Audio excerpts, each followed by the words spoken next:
নমস্কাৰ টাইমিটাৰ দৰ্শকক মই জ্যোতিদীপ বৈশ্যই স্বাগতম জনাইছো আৰু এই মুহূৰ্তত আপোনালোকৰ বাবে লৈ আহিছো এটা বিগ ব্ৰেকিং নিউজ কিয়নো এই মুহূৰ্তত সম্পন্ন হৈছে মন্ত্ৰী পৰিষদৰ বৈঠক আৰু এই বৈঠকৰ পিছতে কেইবাটাও বৃহৎ সিদ্ধান্ত লোৱা হৈছে এটা ডাঙৰ খবৰ আমি ৰাজ্যবাসীৰ বাবে এটা গুৰুত্বপূৰ্ণ খবৰ জনতা ভৱনত মন্ত্ৰী পৰিষদৰ বৈঠক এই মুহূৰ্তত সমাপ্ত হৈছে ইয়াৰ পিছতে কেইবাটাও সিদ্ধান্ত দিয়া হৈছে ৰেড জোনৰ 5 জিলা 3 মে লৈকে লকডাউন অব্যাহত থাকিব কেৱল হিমানেই নহয় ৰেড জোনৰ 5 কিলোমিটাৰ ব্যাসাৰ্ধ পৰ্যন্ত আন জিলা হলেও বা গ্ৰীণ জোন হলেও তাত লকডাউন অব্যাহত থাকিব গ্ৰামাঞ্চলৰ গ্ৰীণ জোনত 7 বজাৰ বাদ দি আন দোকানসমূহ খোলা হ'ব এই সিদ্ধান্ত গ্ৰহণ কৰা হৈছে কাইলৈৰ পৰা দোকানবোৰ খুলিব পাৰিব কিন্তু 7 বজাৰ খুলিব নোৱাৰিব আন্তঃ জিলাৰ যোগাযোগ 2 মে লৈ বৃদ্ধি কৰা হৈছে এই কথা চন্দ্ৰমোহন পাটোৱাৰীয়ে এই মুহূৰ্তত জনাইছে 2 মে লৈকে যাত্ৰীসকলে বুকিং কৰিব পাৰিব অৰ্থাৎ আন্তঃ জিলাৰ মাজত যি যাতায়াত চলি আছে এই সময়সীমা বৃদ্ধি কৰা হৈছে কিন্তু ডাঙৰ কেইবাটাও সিদ্ধান্ত আহিছে প্ৰথমটো সিদ্ধান্ত হৈছে ৰেড জোনৰ যিসমূহ জিলা আছে ৰেড জোনৰ জিলাত লকডাউন চলি থাকিব 3 মে লৈকে কঠোৰভাৱে তাত লকডাউন চলি থাকিব অৰ্থাৎ ৰেড জোনত কোনো ধৰণৰ শিথিলতা দিয়া নহব দ্বিতীয় কথাটো কোৱা হৈছে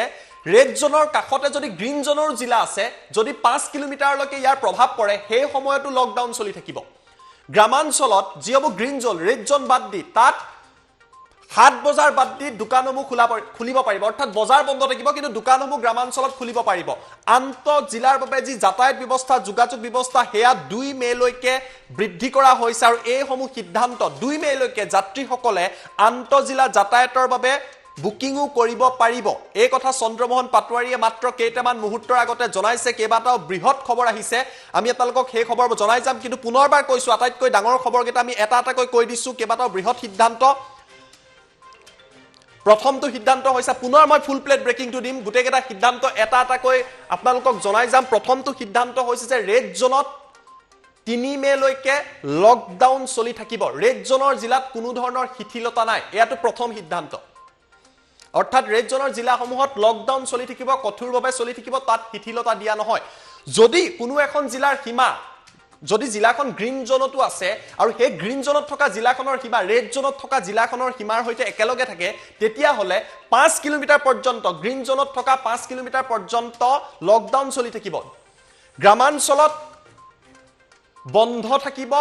যিসমূহ বজাৰ আছে বজাৰসমূহ নুখুলে মাত্ৰ দোকান খুলিব পাৰিব আন্তঃ জিলাৰ যোগাযোগৰ বাবে সময়সীমা বৃদ্ধি কৰিছে আন্তঃ জিলাৰ যোগাযোগৰ বাবে এতিয়া 2 মে লৈকে সময়সীমা বৃদ্ধি কৰা হৈছে যাত্ৰীসকলে 2 মে লৈকে যাত্ৰা কৰিব পাৰিব কাইলৈৰ পৰা এই সমগ্ৰ প্ৰক্ৰিয়াটো প্ৰযোজ্য হ'ব অৰ্থাৎ গ্ৰীণ জোনত কিছু শিথিলতা দিয়া হৈছে গ্ৰীণ জোনত লাহে লাহে চৰকাৰে শিথিলতা আনাৰ এটা পৰিকল্পনা কৰিছে যিসমূহত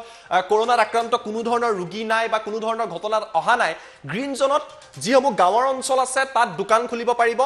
ৰেড জোনত লকডাউন চলি থাকিব কিন্তু গ্ৰীণ জোন হলেও যদি ৰেড জোনৰ লগত সীমা শেয়াৰ কৰে আৰু 5 কিলোমিটাৰ পৰ্যন্ত ইয়াৰ প্ৰভাৱ থাকে অৰ্থাৎ ধৰি লোৱা হওক ৰেড জোনত থকা এখন জিলা হৈছে নলবাৰীৰ কাখতে থকা আন এখন জিলা হৈছে কামৰূপ যদি হে প্ৰান্তটো গ্ৰীণ জোনো হয় কিন্তু যদি হে নলবাৰীৰ 5 কিলোমিটাৰ পৰ্যন্ত ইয়াৰ প্ৰভাৱ থাকে হে 5 কিলোমিটাৰ গ্ৰীণ জোন হলেও কামৰূপ জিলাত বন্ধ থাকিব দোকান পোহাৰ এই কথা স্পষ্টভাৱে কোৱা হৈছে গাঁৱৰ যিসমূহ গ্ৰীণ জোনৰ গাঁও আছে সেই গাঁৱত বজাৰ খুলিব নোৱাৰে 7 বজাৰ অনুষ্ঠিত নহব মাত্ৰ দোকানসমূহ খুলিব পাৰিব কাইলৈৰ পৰা এই কথা প্ৰযোজ্য হ'ব তৃতীয়টো ডাঙৰ কথা কৈছে যে টিকট বুকিং কৰি বিভিন্ন আন্তঃজিলা বিভিন্ন পাছ দিয়া হৈছে বিভিন্ন জনে যাত্ৰা কৰি আছে সেই সময়সীমা এতিয়া মে 2 তাৰিখলৈকে চৰকাৰে বৃদ্ধি কৰিছে অৰ্থাৎ যাত্ৰা কৰাৰ সময়সীমা এতিয়া মে 2 তাৰিখলৈকে যাত্ৰা কৰিব পাৰিব টিকট বুকিংও 2 মে লৈকে কৰিব পাৰিব আৰু মন্ত্ৰী পৰিষদে এইদৰে কেইবাটাও সিদ্ধান্ত গ্ৰহণ কৰিছে আজি প্ৰধানমন্ত্ৰী নৰেন্দ্ৰ মোদীৰ হৈতে মুখ্যমন্ত্ৰীসকলৰ বৈঠক হৈছিল বৈঠকৰ পিছতে এই মন্ত্ৰী পৰিষদৰ কেবিনেটৰ গুৰুত্বপূৰ্ণ বৈঠক হল আৰু মন্ত্ৰী পৰিষদৰ বৈঠকত এইকেইটা সিদ্ধান্ত লোৱা হল 3 মে লৈকে গাঁৱত কেৱল দোকান খুলিব পাৰিব 7 বজাৰ খুলিব নোৱাৰে অধিক তথ্যৰ বাবে এই মুহূৰ্তত পুনপটীয়া সম্প্ৰচাৰত যাম নিউজ এডিটৰ দীক্ষিত শৰ্মাৰ কাষলৈ দীক্ষিত শৰ্মা মই আপোনাৰ কাষলৈ আহিছো বৈঠক সমাপ্ত হল বৈঠক সমাপ্ত হোৱাৰ পাছত কেইবাটাও বৃহৎ সিদ্ধান্ত আহিছে ইতিমধ্যে সিদ্ধান্তকেইটা জনাইছো আপোনাৰ পৰা ইন ডিটেইল মই জানিব চেষ্টা কৰিম দীক্ষিত হয় চাওক ইতিমধ্যে আপুনি কেইবাটাও গুৰুত্বপূৰ্ণ সিদ্ধান্ত আজি ৰাজ্যিক কেবিনেটে গ্ৰহণ কৰিছে বিশেষকৈ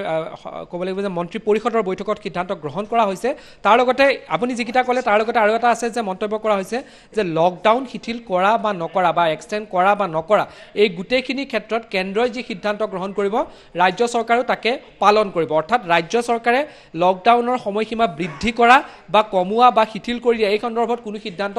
নিজাববীয়াকৈ ৰাজ্য চৰকাৰে নলয় ৰাজ্য চৰকাৰে কেন্দ্ৰই যি সিদ্ধান্ত ল'ব যেহেতু 3 মেলৈকে লকডাউন আছে তাৰ পাছত যি কেন্দ্ৰীয় সিদ্ধান্ত হ'ব সেইটোকে ৰাজ্যটো বলবৎ কৰিব বুলি এইটো কথা স্পষ্ট কৰি দিছে তাৰ লগতে আপুনি এটা কথা উল্লেখ কৰিছে যে ইতিমধ্যে এইটো গুৰুত্বপূৰ্ণ কথা যে 2 মেলৈকে যি আজিলৈকে আন্তঃজিলা যাতায়াত আছিল বিভিন্ন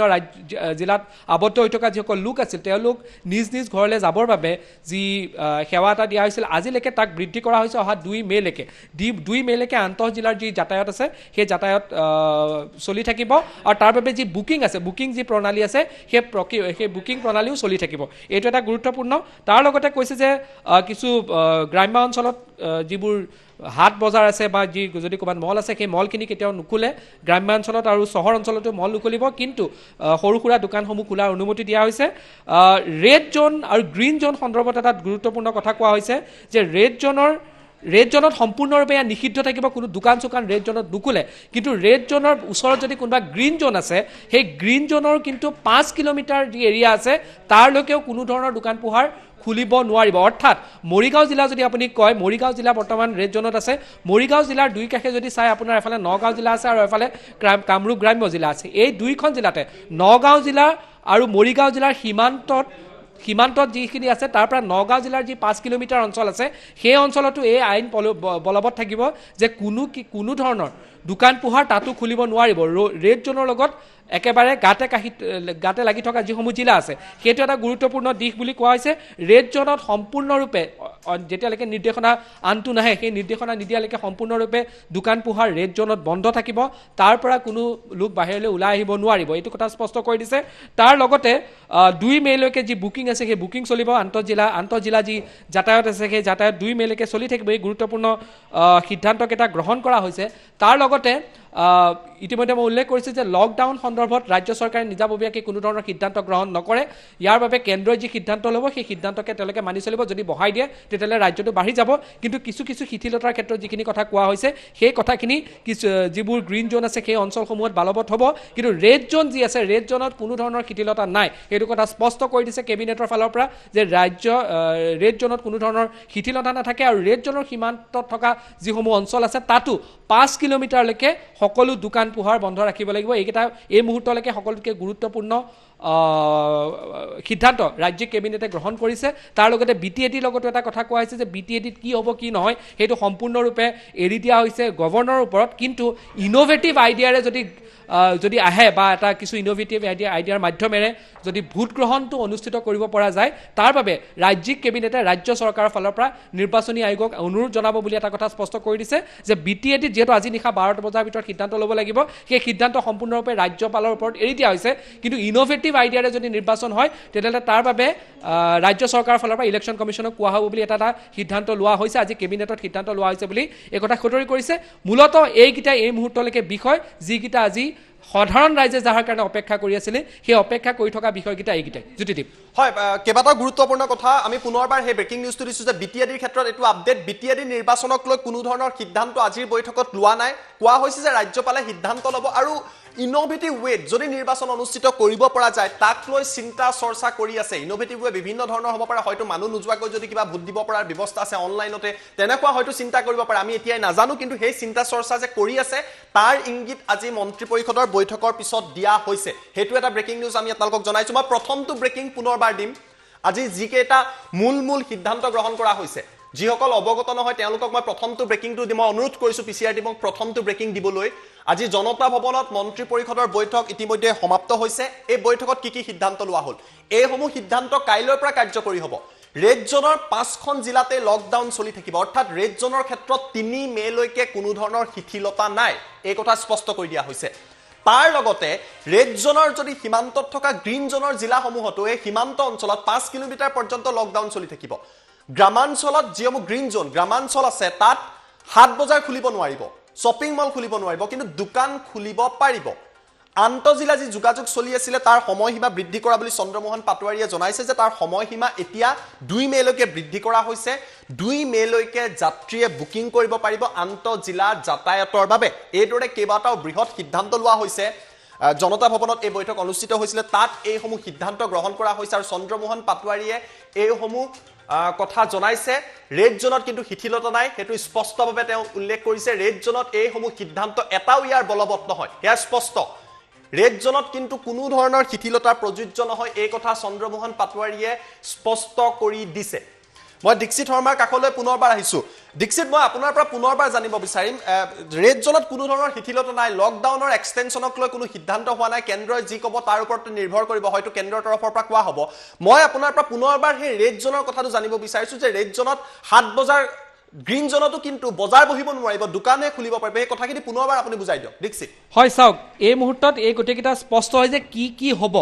ৰেড জোন এলেকা সম্পূৰ্ণৰূপে বন্ধ থাকিব অৰ্থাৎ যিখিনি জিলা ৰেড জোন হিচাপে ঘোষণা কৰা হৈছে 5খন জিলা আছে 5খন জিলাত কোনো ধৰণৰ দোকান পোহাৰ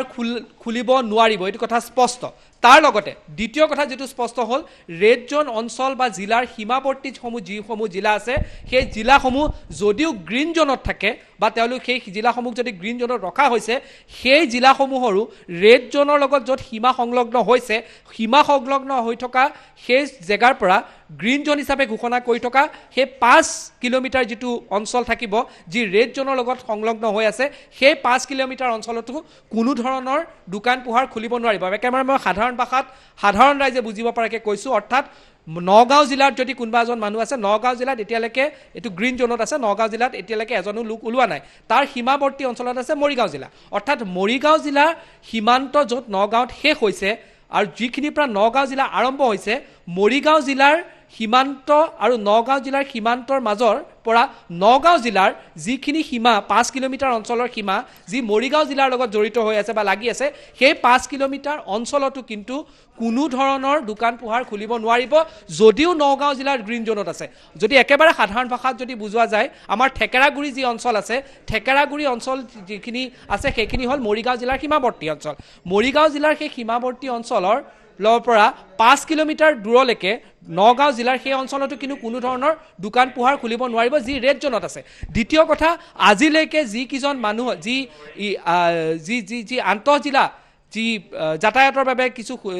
কিছু সুবিধা কৰি দিয়া হৈছে যিসকল অন্যান্য জিলাত ফচি আছিল বা তেওঁলোক আবদ্ধ হৈ আছিল তেওঁলোকক যাবলৈ সুযোগ দিয়া হৈছিল তেওঁলোকৰ এই সুযোগটো অহা 2 মেলৈকে বৃদ্ধি কৰা হৈছে অৰ্থাৎ তেওঁলোকে বুকিং কৰি নিজৰ 2 মেলৈকে আহা যোৱা কৰি থাকিব পাৰিব তৃতীয় গুৰুত্বপূৰ্ণ কথাটো হৈছে যে 7 বজাৰ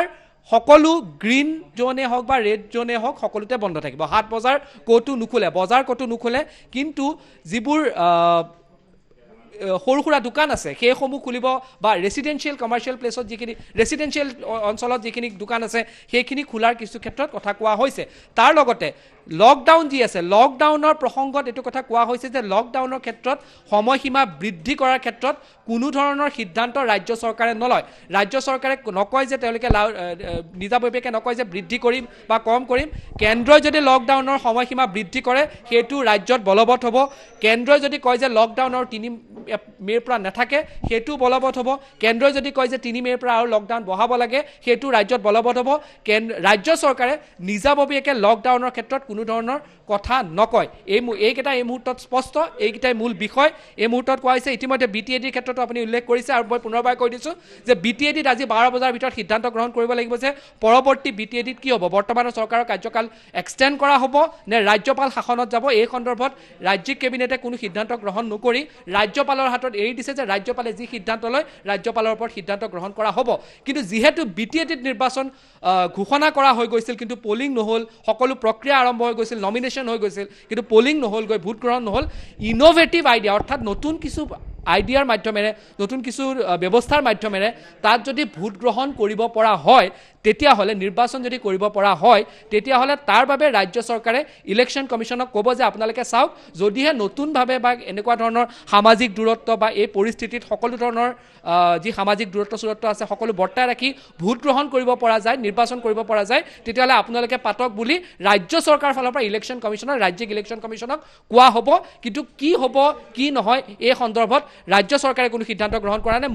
মোটামুটি যদি কোৱা যায় এইকেইটাই মূল বিষয় এই মুহূৰ্তলৈকে য'ত আজি ৰাজ্যিক মন্ত্ৰী পৰিষদৰ বৈঠকত সিদ্ধান্ত গ্ৰহণ কৰা হৈছে জ্যোতিদীপ লাইনতে থাকক তাৰ লগতে আমি আন এটা কথা জানিব বিচাৰিছো চহৰ অঞ্চলৰ ক্ষেত্ৰত যিটো আমি তথ্য লাভ কৰিছো যে চহৰ অঞ্চলৰ ক্ষেত্ৰত আজি কোনো সিদ্ধান্ত লোৱা হোৱা নাই মই পুনৰবাৰ কৈছো য'ত দোকান খুলিব পাৰিব সেয়া কেৱল গ্ৰামাঞ্চলৰ বাবেহে তাকো গ্ৰীণ আৰু অৰেঞ্জ জোনত থকা গ্ৰামাঞ্চলৰ বাবেহে দোকান খুলিব পাৰিব চহৰ অঞ্চলত দোকান খুলিব পাৰিব নে নোৱাৰে তাৰ সিদ্ধান্ত আজি মন্ত্ৰী পৰিষদে নললে এই কথা স্পষ্ট কৰি দিয়া হৈছে 3 মেৰ পিছতহে এই সিদ্ধান্ত ল'ব যে চহৰ অঞ্চলত দোকান পোহাৰ খোলাৰ ক্ষেত্ৰত কি সিদ্ধান্ত ল'ব এই কথা জনালে আৰু চন্দ্ৰমোহন পাটোৱাৰীৰ মন্তব্য আছে মন্তব্যটো দেখুৱাই লৈছো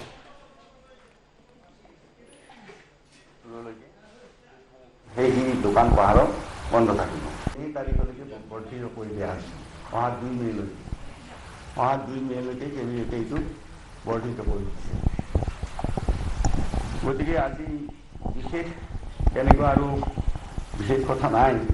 গতিকে ৰেড জোন আগৰ দৰে তেনেকৈ ষ্ট্ৰিক্ট থাকিব ষ্ট্ৰিক্ট লকডাউন থাকিব ৰেড জোনত আৰু গ্ৰীণ জোনত দোকানসমূহ খোলা হ'ব কিন্তু বজাৰ আৰু হাটসমূহ বাদ দি আৰু ৰেড জোনৰ বাউণ্ডেৰীৰ পৰা গ্ৰীণ জোনৰ 5 কিলোমিটাৰ দূৰলৈকে সেইখিনি দোকান পোহাৰ বন্ধ থাকিব এইখিনি কথা আজি মানে সিদ্ধান্ত হৈছে হয় মই পুনৰবাৰ ষ্টুডিঅ'লৈ আহিম আমি মন্তব্য দেখুৱালো আমি কথাটো আপোনালোকক বুজাই দিব চেষ্টা কৰিছো যে কি কৈছে কি সিদ্ধান্ত লোৱা হৈছে আপোনালোকে দেখিছে যিসমূহ ৰেড জোন আছে ৰেড জোনত লকডাউন সম্পূৰ্ণ চলি থাকিব ৰেড জোনত কোনো ধৰণৰ শিথিলতা দিয়া নহয় অৰ্থাৎ মৰিগাঁও 3 মেলৈকে লকডাউন চলি থাকিব ৰেড জোনত কোনো ধৰণৰ শিথিলতা নাই দ্বিতীয় কথাটো কোৱা হৈছে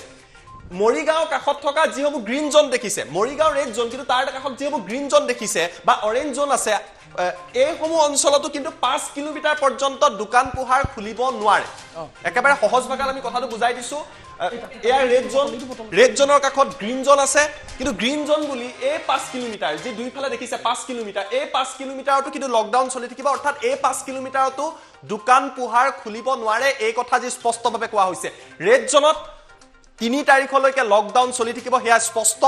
গ্ৰামাঞ্চলত যিসমূহ গ্ৰীণ জোন আৰু অৰেঞ্জ জোন আছে তাৰ গ্ৰামাঞ্চলত দোকান খুলিব দিয়া হৈছে কিন্তু বজাৰ খুলিব নোৱাৰে বজাৰ খোলাটো সম্ভৱ নহয় হেয়া স্পষ্ট কৰি দিছে চহৰ অঞ্চলত কি সিদ্ধান্ত ল'ব তাৰ কোনো ধৰণৰ সিদ্ধান্ত লোৱা নাই আৰু পুনৰবাৰ আটাইতকৈ গুৰুত্বপূৰ্ণ কথা বহুতে ভাবিব পাৰে যে আমি গ্ৰীণ জোনত আছো আমি দোকান পোহাৰ খুলিম নহয় গ্ৰীণ জোনৰ যদি ৰেড জোনৰ হৈতে বাউণ্ডেৰী শেয়াৰ কৰিছে 5 কিলোমিটাৰলৈকে কিন্তু দোকান পোহাৰ খুলিব নোৱাৰে আমাৰ সাংবাদিক অনিত প্ৰতিমে এই সংবাদ মেলত উপস্থিত আছিল মই অনিতৰ কাষলৈ গৈছো অনিত মই আপোনাৰ কাষলৈ আহিছো আজি আপুনি সংবাদ মেলত আছিল আমি ইতিমধ্যে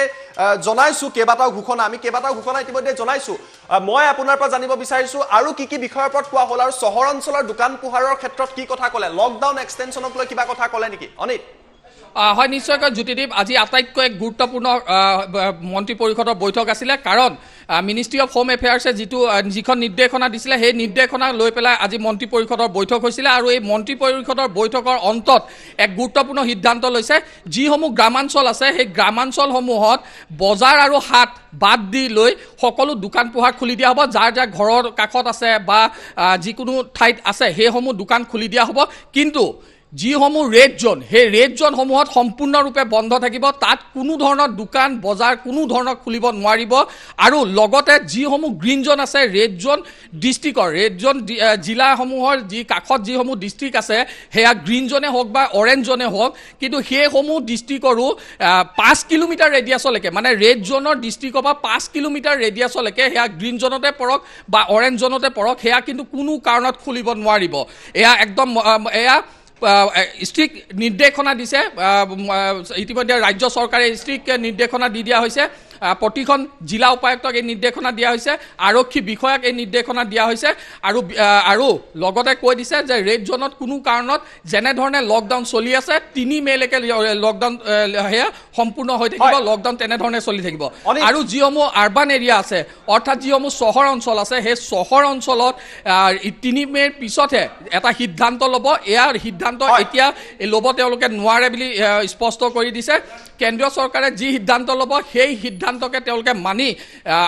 যিসমূহ চহৰ অঞ্চল আছে সেই চহৰ অঞ্চলত কেনেধৰণে দোকান পোহাৰসমূহ খুলিব সেয়া সিদ্ধান্ত 3 মেৰ পিছতহে ল'ব। হয়তো 3 মেৰ পিছত পুনৰ এক কেবিনেট বৈঠক বা মন্ত্ৰী পৰিষদৰ বৈঠক অনুষ্ঠিত হ'ব, তাৰ পিছত সিদ্ধান্ত ল'ব। দ্বিতীয়টো আটাইতকৈ গুৰুত্বপূৰ্ণ কথাটো হৈছে যে 2 মেলৈকে যিসমূহ ASTC বাছসমূহ চলাচল আছিলে, যাত্ৰীসকলে এক অসুবিধাত আছিলে, সেই যাত্ৰীসকলৰ বাবে 2 মেলৈকে বৃদ্ধি কৰি দিয়া হৈছে। তেওঁলোকে বুকিং কৰিব পাৰিব 2 মেলৈকে আৰু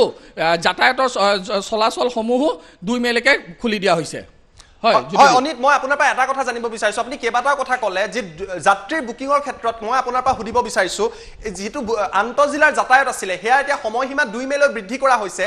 2 মেলৈ বৃদ্ধি কৰাৰ সময়ত নতুনকৈ বুকিং কৰিব পাৰিব নেকি? যিসকল লোকে এতিয়া ধৰক বুক কৰিব পৰা নাই, এতিয়াও বহু লোক আবদ্ধ হৈ আছে, তেওঁলোকৰ বাবে কিবা খবৰ দিছে নেকি? এই কথাটোত চন্দ্ৰমোহন পাটোৱাৰীয়ে কি ক'লে? অনিত হয়, নিশ্চয়কৈ জ্যোতিদীপ, সেইটোৱে মই ক'ব বিচাৰিছিলোঁ যে 2 মেলৈকে এতিয়াও যিসকলে আচলতে আবদ্ধ হৈ আছে, বিভিন্ন ঘৰত যাব নোৱাৰি, তেওঁলোকে আচলতে 25, 26, 27ৰ ভিতৰত যিসকলে বুকিং কৰিব পৰা নাছিলে তেওঁলোকে এতিয়া পুনৰ বুকিং কৰিব পাৰিব আৰু 2 মে পৰ্যন্ত গাড়ী চলাচল হ'ব আৰু 2 মেলৈকে তেওঁলোকে বুকিং কৰিব পাৰিব আৰু 2 মেৰ ভিতৰত তেওঁলোকে যিসমূহ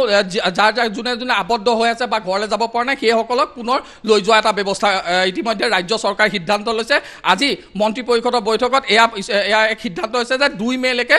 যিসকল যাত্ৰী ফচি আছে বা যিসকল যাত্ৰী যাব পৰা নাই সেইসকল যাত্ৰীক 25, 26, 27টো বঢ়াই লৈ 2 মেলৈকে বৃদ্ধি কৰি দিয়া হৈছে। হয় অনিত, মই আপোনাৰ পৰা আন এটা কথা জানিব বিচাৰিছো, BTAD নিৰ্বাচনক লৈ যথেষ্ট চৰ্চা আছিলে যে BTADত কি হ'ব, নিৰ্বাচন যিহেতু অনুষ্ঠিত নহ'ল, সময়সীমা শেষ হ'ব। BTADৰ ক্ষেত্ৰত আজি মন্ত্ৰী পৰিষদে কি সিদ্ধান্ত ল'লে? আমি যিমান দূৰ তথ্য পাইছো গভৰ্ণৰ বা ৰাজ্যপালক এই সিদ্ধান্ত ল'বলৈ দিয়া হৈছে আৰু কিবা ইন'ভেটিভ এটা কিবা প্ৰকাৰে ভোটদান অনুষ্ঠিত কৰিব পৰা যায় তাক লৈ চিন্তা চৰ্চা কৰিছে, তাক লৈ কি ইংগিত দিলে? অনিত হয়, নিশ্চয়কৈ অতি গুৰুত্বপূৰ্ণ প্ৰশ্ন যে যিহেতু BTAD নিৰ্বাচন 4 মেত আছিলে, যিহেতু লকডাউন হৈ যোৱাৰ কাৰণে 4 মেত অনুষ্ঠিত হ'ব নোৱাৰিলে আৰু আজি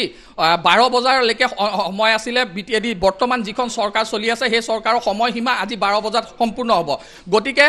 তাৰ কাৰণে এটা ইতিমধ্যে ৰাজ্যিক বিজেপি সভাপতি ৰঞ্জিত দাসে বিচাৰিছিলে যে তাত যিহেতু নিৰ্বাচন অনুষ্ঠিত নহয় গতিকে গভৰ্ণৰ অৰ্থাৎ ৰাজ্যপালৰ শাসন তাত বিচাৰিছিলে, কিন্তু আজি মন্ত্ৰী পৰিষদে এটা সিদ্ধান্ত লৈছে যে তেওঁলোকে ৰাজ্যিক নিৰ্বাচনী আয়োগৰ লগত তেওঁলোকৰ পৰা পৰামৰ্শ বিচাৰিছে যে এটা ইন'ভেটিভ আইডিয়া লৈ পেলাই নিৰ্বাচন তাত অনুষ্ঠিত কৰিব পাৰি নেকি, ছ'চিয়েল ডিষ্টেঞ্চ মেইনটেইন কৰি বা মাস্ক পৰিধান কৰি বা ঘৰে ঘৰে কেম্পেইন কৰি লৈ পেলাই তেনেধৰণৰ ইন'ভেটিভ কিছু আইডিয়া লৈ পেলাই নিৰ্বাচন অনুষ্ঠিত কৰিব পাৰি নেকি, তাক লৈ পেলাই নিৰ্বাচনী আয়োগৰ পৰা ৰাজ্যিক নিৰ্বাচনী আয়োগৰ পৰা পৰামৰ্শ বিচাৰিছে আৰু সেই পৰামৰ্শ অনুযায়ী তেওঁলোকে সিদ্ধান্তত যাব। কিন্তু যদি তেনেধৰণৰ কোনো ইন'ভেটিভ আইডিয়া নহয় বা সেয়া যদি এই লকডাউনৰ সময়ত যদি মানিব মানে সেয়া পৰামৰ্শ যদি গুৰুত্বপূৰ্ণ নহয় তেনেহ'লে হয়তো ৰাজ্যপালে যি সিদ্ধান্ত লয় তাকে গ্ৰহণ কৰিব ৰাজ্য চৰকাৰে। হয়, ধন্যবাদ জনাইছো অনিত। কিন্তু মই পুনৰবাৰ আপোনালোকক আজিৰ সিদ্ধান্তকেইটা এটা এটাকৈ কৈ দিম, মই ষ্টুডিঅ'লৈ উভতি আহিম আৰু আমি আপোনালোকক চন্দ্ৰমোহন পাটোৱাৰীৰ মন্তব্যও শুনোৱাম, কিন্তু তাৰ পূৰ্বে বুজাই দিছো এই আপোনালোকে দেখিছে যিসমূহ ৰেড জোন আছে এই ৰেড জোনত কিন্তু মে'ৰ 3 তাৰিখলৈকে লকডাউন চলি থাকিব, অৰ্থাৎ ৰেড জোনত কোনো ধৰণৰ শিথিলতা নাই। ৰেড জোনৰ কাষত থকা গ্ৰীণ জোনেই হওক নাইবা অৰেঞ্জ জোনেই হওক, ৰেড জোনৰ সীমা শ্বেয়াৰ কৰা গ্ৰীণ জোন বা অৰেঞ্জ জোনত 5 কিলোমিটাৰ ব্যাসাৰ্ধলৈকে লকডাউন চলি থাকিব। দোকান পোহাৰ গ্ৰামাঞ্চলত খুলিব পাৰিব, কিন্তু শ্বপিং মল হওক, বজাৰ হওক, হাট হওক, গ্ৰীণ জোনতো খুলিব নোৱাৰিব। কেৱল সৰু সৰু দোকানসমূহ খোলাৰ অনুমতি প্ৰদান কৰা হৈছে। চহৰ অঞ্চলৰ সিদ্ধান্ত আজি নললে, চহৰ অঞ্চলৰ সিদ্ধান্ত 3 তাৰিখে ল'ব। লকডাউন এক্সটেনশ্যন বা লকডাউনৰ সময়সীমা বৃদ্ধি কৰাৰ ক্ষেত্ৰতো কোনো সিদ্ধান্ত আজিৰ দিনটোত লোৱা হোৱা নাই, 3 মেত ল'ব। আৰু যিসমূহ আন্তঃজিলা, এখন জিলাৰ পৰা আন এখন জিলালৈ যিসমূহ যাত্ৰা কৰাৰ তাৰ সময়সীমা 2 মেলৈ বৃদ্ধি কৰা হৈছে। টিকট বুকিঙো 2 মেলৈ, টিকটৰ বুকিঙো 2 মেলৈ বৃদ্ধি কৰিছে। আমাৰ লগত মন্তব্য আছে মন্ত্ৰী চন্দ্ৰমোহন পাটোৱাৰীৰ মন্তব্য, সেই মন্তব্য এই মুহূৰ্তত টাইম 8ৰ দৰ্শকক দেখুৱাই লৈছো। এই তাৰিখলৈকে বৰ্ধিত কৰি দিয়া হৈছে, অহা 2 মেলৈকে, অহা 2 মেলৈকে কেবিনেটে এইটো বৰ্ধিত কৰি দিছে। গতিকে আজি বিশেষ তেনেকুৱা আৰু বিশেষ কথা নাই। গতিকে ৰেড জোন আগৰ দৰে তেনেকৈ ষ্ট্ৰিক্ট থাকিব,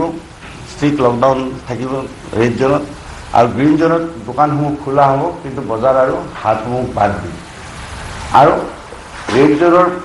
বাউণ্ডেৰীৰ পৰা গ্ৰীণ জোনৰ 5 কিলোমিটাৰ দূৰলৈকে সেইখিনি দোকান পোহাৰো বন্ধ থাকিব। সেইখিনি কথা আজি মানে সিদ্ধান্ত হৈছে। না সেইখিনি এতিয়া বাহিৰৰ যিখিনি ল'ৰা ছোৱালী আছে, গতিকে সেই সম্পৰ্কেও আলোচনা হৈছে। গতিকে সেই সম্পৰ্কত আমাৰ এতিয়া 104ত যিসকলে যোগাযোগ কৰিছে, গতিকে আমাৰ আৰু তিনিগৰাকী নিশ্চয় কেবিনেট বহিব। গতিকে সেই কথাটোত আলোচনা হৈছে। গতিকে সেই কথাটোত এতিয়া 104ত তেওঁলোকে কণ্টেক্ট কৰি কিমান এতিয়ালৈকে আছে, যেনেকৈ কোটাৰ পৰা কালি আমাৰ প্ৰায় 391গৰাকী ছাত্ৰ ছাত্ৰী আহিছে, তো তেওঁলোকে বাছৰ খৰচ নিজাববীয়াকৈ দিছে। গতিকে আমি ৰাস্তাত খোৱা বা অন্যান্য ব্যৱস্থা চৰকাৰে কৰি দিছে। গতিকে তেনেকুৱা ধৰণৰ এতিয়া যিখিনি বাহিৰত আৰু আমাৰ আছে, তেওঁলোকে আহিব খুজিলে আমাৰ 104ত ৰেজিষ্ট্ৰেশ্যন কৰাৰ পিছত 3 তাৰিখৰ পিছত নিশ্চয় এইটো এটা সিদ্ধান্ত কিবা এটা হ'ব আৰু।